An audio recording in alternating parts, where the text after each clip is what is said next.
All right, is this on? Testing, testing. This is my first video. If you clicked on this video, you probably are a traditional artist who is looking to get into digital art. I do want to help people who are looking to get into digital art and are looking to purchase their first tablet. I am primarily a traditional artist. I do watercolors and pen and ink, and I will scan them into my computer and kind of tweak them in Photoshop. When I decided I wanted to expand into digital art, I needed to get a tablet. And what I got was a $50 refurbished Bamboo Splash.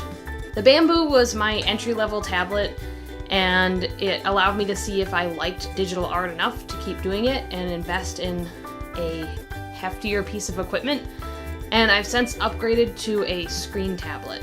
So that's what I'm using now. So a few weeks ago, Wacom contacted me and asked if I would review their entry-level tablet, the Intuos. Before I go any further with this review, I didn't get anything from Wacom. They didn't pay me or offer to sponsor me. In fact, I don't even get the tablet because I'm gonna give it to my brother. I don't actually need it. But I tried it out and I want to let you know what I think. So my goal with this review is to help you out if you are in the position that I was a couple years ago, just looking to get into digital art. So with these screenless tablets, the factors that are really important to me are pressure sensitivity, size, price, and the physical feel, how it feels to interact with it. Different people are going to have different features and specs that are most important to them. And for me, pressure sensitivity is probably number one. And what I mean by that is the pen or the stylus for the tablet will change the line width that you're working with on your computer when you press down on it. Just like a physical brush, when you put more pressure on it, it'll make a thicker line. As a traditional artist, a really sensitive brush is important to me, so that's something that I really look for. Alright, so let's see how this Intuos measures up. The Intuos comes with pretty much all you need to get started. It comes with the tablet itself, the USB cord to plug it into your computer, and the stylus or the pen. It also has a little manual.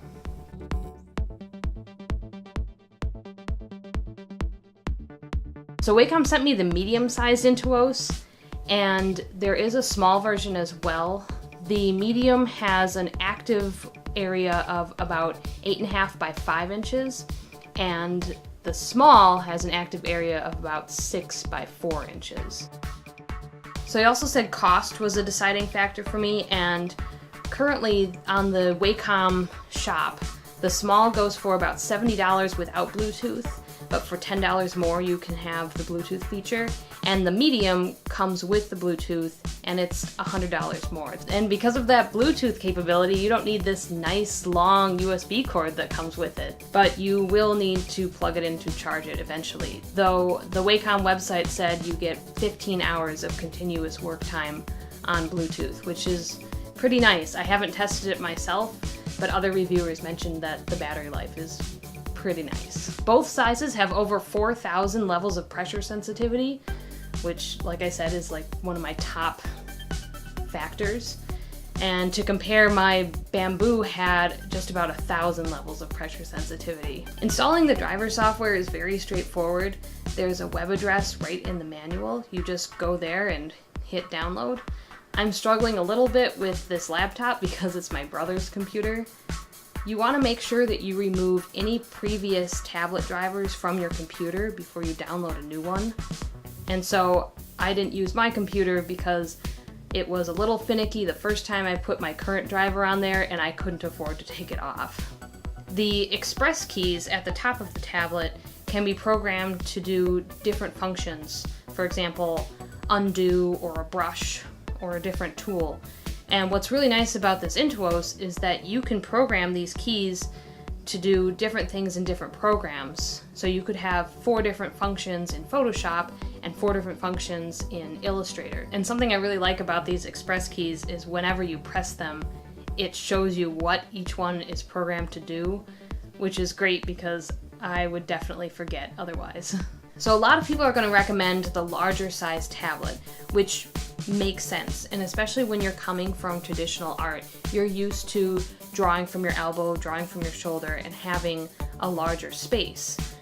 But what I discovered is that I actually will shrink the active area of the tablet and only use a small portion of it, and it gives me control of the entire screen.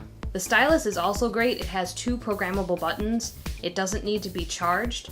And if you open it up in the back here, it has extra nibs, and this tool on the end allows you to take off the old nib. So it's all self-contained in one place. For comparison, my Bamboo had extra nibs and the tool to remove them in just a little baggie, which was just begging to be lost. So I talked about size, price, and pressure sensitivity, and the last feature for me that I find really important is the physical feel of working with the tablet itself.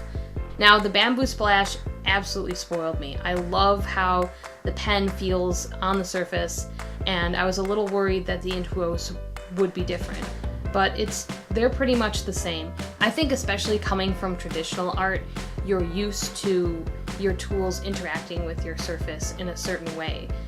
If it's your brushes or your pencils, what have you.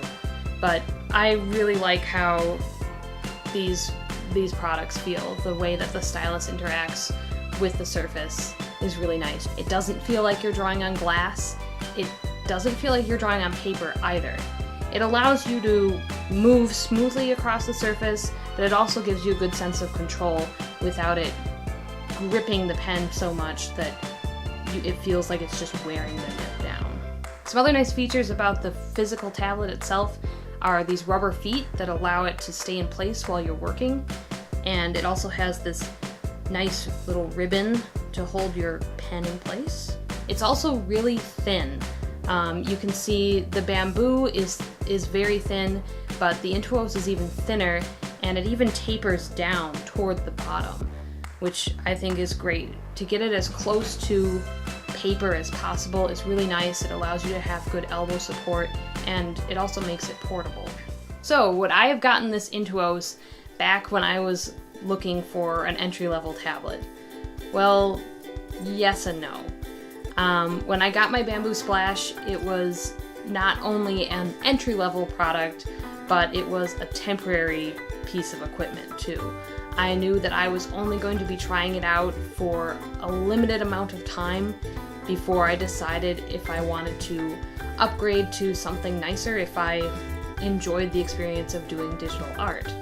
If that's where you are, you don't want your first experience with doing digital art to be ruined by a bad piece of equipment. A quick search showed me that there are super duper budget tablets out there, which I haven't tried, but they run around $30 to $50. If you want to get anything higher than 2,000 levels of pressure sensitivity, the prices are going to start to match up with the Intuos. It really depends on what you need it for.